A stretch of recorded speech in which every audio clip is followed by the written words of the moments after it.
आइए जानते हैं आज की कुछ अंतर्राष्ट्रीय खबरों को। पहले एक नजर आज की हेडलाइंस पर।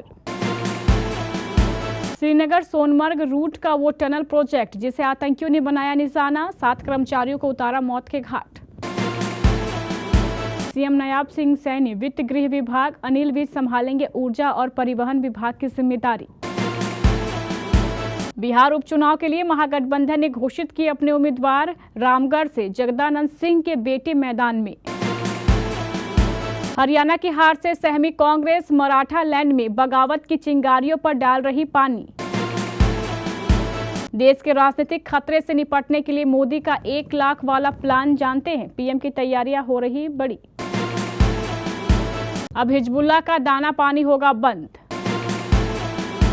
ईरान पर हमले की तैयारी कर रहा इजराइल, 5 आइज का एक्सक्लूसिव डॉक्यूमेंट पेंटागन से लीक। सलमान खान असली मर्द हैं तो माफी मांगे, पाकिस्तान में किसने कह दी इतनी बड़ी बात। कमर पर बेल्ट बांधकर रकुलप्रीत ने सेलिब्रेट किया पहला करवा चौथ, जैकी ने भी रखा व्रत। और T20 वर्ल्ड कप जीतने के बाद न्यूजीलैंड पर पैसों की बारिश, टीम इंडिया को भी मिले करोड़ों। जम्मू कश्मीर के गांदरबल जिले के सोनमर्ग क्षेत्र में रविवार शाम एक बड़ा आतंकी हमला हुआ। इस हमले में बडगाम के एक डॉक्टर और 5 गैर स्थानीय लोग समेत कम से कम 7 लोग मारे गए, जबकि 5 अन्य घायल हो गए। आतंकवादियों ने यह हमला तब किया जब गांदरबल के गुंड में जेडमोर टनल परियोजना पर काम कर रहे मजदूर और अन्य कर्मचारी देर शाम अपने शिविर में लौट आए थे। यह घाटी में किसी बड़ी बुनियादी ढांचे परियोजना के निर्माण श्रमिकों पर पहला बड़ा हमला है। यह हमला ऐसे क्षेत्र में हुआ है जहां पिछले 1 दशक में आतंकवादियों की मौजूदगी बहुत कम रही है। अधिकारियों ने बताया है कि जिले के गुंड इलाके में एक टनल परियोजना पर कार्यरत मजदूर एवं अन्य कर्मी देर शाम जब अपने शिविर में लौटे तब अज्ञात आतंकवादियों ने उन पर हमला कर दिया। उन्होंने बताया कि आतंकवादियों ने मजदूरों के समूह पर अंधाधुंध गोलीबारी की, जिसमें स्थानीय और बाहरी लोग दोनों शामिल थे। माना जाता है कि आतंकवादियों की संख्या कम से कम 2 थी। हरियाणा के मुख्यमंत्री नायाब सिंह सैनी ने गृह और वित्त सहित प्रमुख विभागों को अपने पास रखा, जबकि अनिल विज को ऊर्जा और परिवहन विभाग मिले, क्योंकि रविवार को राज्य में नई सरकार के शपथ ग्रहण के 3 दिन बाद मंत्रिपरिषद को विभागों का आवंटन किया गया। सैनी 12 विभागों को संभालेंगे। गृह और वित्त के अलावा वे नियोजन, आबकारी और कराधान, नगर और ग्राम नियोजन और शहरी संपदा, सूचना, जनसंपर्क, भाषा और संस्कृति, आपराधिक जांच, कानून और विधि और सभी विभागों के लिए आवास के प्रभारी भी होंगे। मनोहर लाल खट्टर के मुख्यमंत्री रहते हुए बीच के पास गृह विभाग था, अब उन्हें ऊर्जा और परिवहन के अलावा श्रम विभाग का भी प्रभार दिया गया है। देर रात जारी सरकारी आदेश में कहा गया है कि खट्टर सरकार के दौरान बीच के पास जो स्वास्थ्य विभाग था उसे अब आरती सिंह राव को आवंटित किया गया है। वह चिकित्सा, शिक्षा एवं अनुसंधान तथा आयुष विभागों की भी जिम्मेदारी संभालेंगी। बिहार विधानसभा उपचुनाव के लिए महागठबंधन ने रविवार 20 अक्टूबर को चारों विधानसभा सीटों इमामगंज, बेलागंज, रामगढ़ और तरारी के लिए प्रत्याशियों की घोषणा कर दी है। 4 में से 3 सीटों पर लालू यादव की पार्टी राजद चुनाव लड़ेगी, जबकि 1 सीट भाकपा माले को मिली है। सभी सीटों पर कैंडिडेट उतार दिए गए हैं। राजद के रोशन कुमार मांझी उर्फ राजेश मांझी इमामगंज सीट से, विश्वनाथ कुमार सिंह बेलागंज सीट से और अजीत कुमार सिंह रामगढ़ सीट से चुनाव लड़ेंगे। वहीं CPI MLA के राजू यादव तरारी सीट से चुनाव लड़ेंगे। यह फैसला RJD के प्रदेश अध्यक्ष जगदानंद सिंह, कांग्रेस के प्रदेश अध्यक्ष अखिलेश प्रसाद सिंह और CPI MLA भाकपा और VIP के प्रतिनिधियों सहित महागठबंधन के प्रमुख नेताओं की एक बैठक के बाद लिया गया। हरियाणा विधानसभा चुनाव में कांग्रेस की तमाम उम्मीदें धराशायी हो गई। कई सीटों पर अपने ही बागियों ने पार्टी का सारा गणित चौपट कर दिया। जाट लैंड में जो चूक हुई, कांग्रेस उसे मराठा लैंड यानी महाराष्ट्र में नहीं दोहराना चाहती। इसलिए कांग्रेस ने अपने सीनियर नेताओं को काम पर लगा दिया है। उन्हें महाराष्ट्र विधानसभा चुनाव में टिकट की चाह रखने वालों को उम्मीदवार न बनाए जाने की सूरत में बागी होने से रोकना है। किसी भी तरह उन्हें पार्टी के प्रति वफादार बनाए रखना है। एक निजी निजी चैनल के सूत्रों के हवाले से मिली जानकारी के अनुसार कांग्रेस ने इसी मकसद से महाराष्ट्र के हर क्षेत्र के लिए सीनियर नेताओं को ऑब्जर्वर नियुक्त किया है। महाराष्ट्र में सीनियर नेताओं को ऑब्जर्वर बनाने के पीछे कांग्रेस की बदली हुई रणनीति है। वैसे तो कांग्रेस हर चुनाव के लिए स्पेशल ऑब्जर्वर नियुक्त करती है। महाराष्ट्र में कहानी थोड़ी अलग है। इस बार ऑब्जर्वर को खास तौर पर ब्रीफ किया गया है कि वे उन सदस्यों पर नजर रखें जो पार्टी के आधिकारिक उम्मीदवारों को चुनौती दे सकते हैं। कांग्रेस की यह चिंता हाल ही में खत्म हुए हरियाणा चुनाव के नतीजों से उपजी है।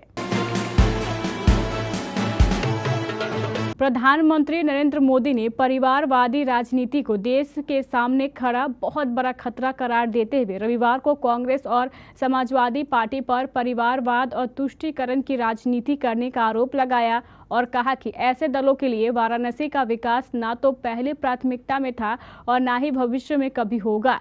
पीएम मोदी ने यह भी कहा है कि परिवारवादी लोग कभी युवाओं को मौका देने में विश्वास नहीं करते, इसलिए वह देश के 1 लाख ऐसे नौजवानों को राजनीति में लाएंगे जिनके परिवार का राजनीति से कोई लेना देना नहीं है।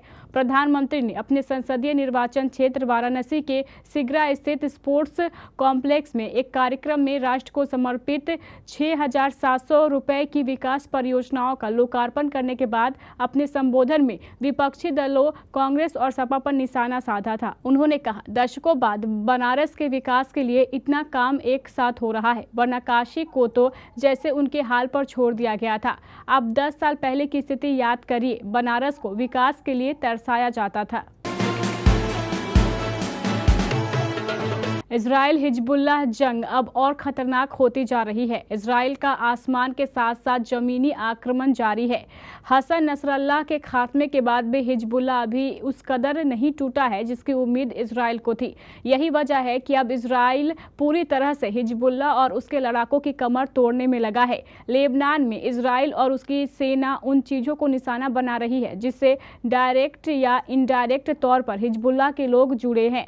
लेबनान में इजराइल का धुआं जारी है। कहीं भी और कभी भी इजराइल की सेना बमबारी कर देती है। लेबनान में मौजूद लोगों की हालत बेहद खराब है। इजरायली फोर्स ने फिर से धोए इलाकों पर हमला किया है। हिजबुल्लाह के सभी तरह के इंफ्रास्ट्रक्चर को तबाह करने के लिए इजरायली फोर्स बार बार हवा में हमले कर रही है।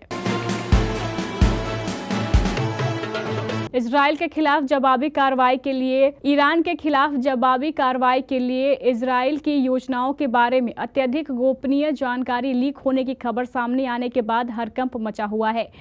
CNN की रिपोर्ट के अनुसार 2 अत्यधिक गोपनीय अमेरिकी खुफिया दस्तावेज लीक हुए हैं जिनके कथित तौर पर ईरान पर संभावित हमले के लिए इजराइल की सैन्य तैयारियों का खुलासा किया गया है। खुफिया जानकारी लीक होने से अमेरिका बेहद चिंतित है और इसकी जांच की जा रही है।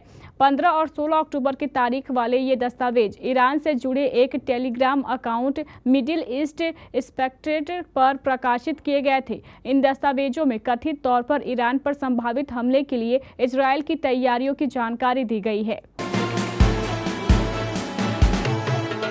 इन दिनों सलमान खान अपनी फिल्म को लेकर नहीं बल्कि अपनी सुरक्षा को लेकर चर्चाओं में हैं। उन्हें लगातार लॉरेंस बिश्नोई गैंग की तरफ से जान से मारने की धमकी मिल रही है।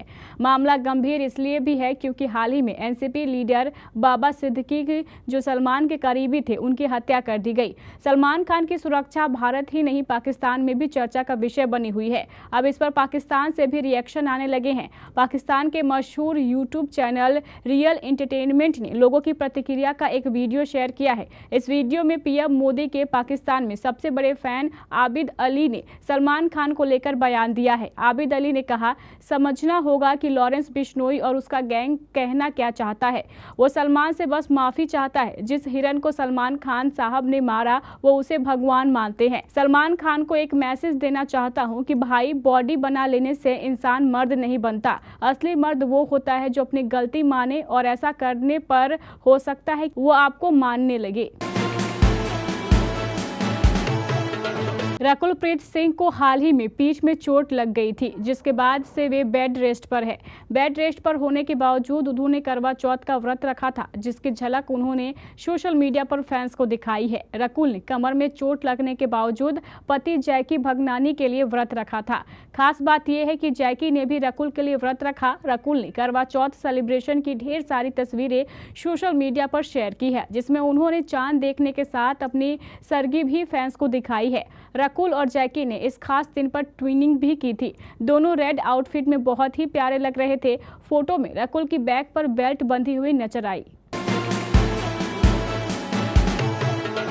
न्यूजीलैंड की महिला क्रिकेट टीम ने लंबे समय से चले आ रहे आईसीसी टूर्नामेंट के खिताबी सूखे को खत्म कर दिया है।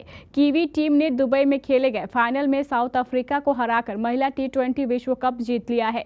न्यूजीलैंड की टीम यहां 2009 और 2010 में रनरअप रही थी। इस टीम ने खिताबी मुकाबले में लगातार दूसरी बार फाइनल का टिकट कटाने वाली साउथ अफ्रीका टीम को शिकस्त दी।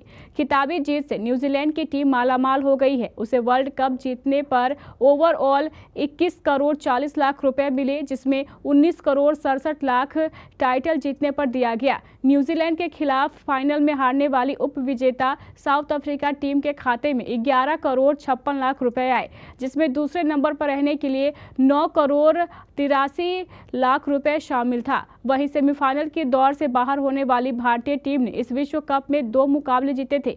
इसके लिए उसे 3 करोड़ 74 लाख रुपए मिले। हरमनप्रीत कौर की कप्तानी वाली भारतीय टीम को इस विश्व कप के पहले ही मैच में न्यूजीलैंड ने बड़े अंतर से हराकर उसके सेमीफाइनल में पहुंचने की उम्मीदों को झटका दिया था।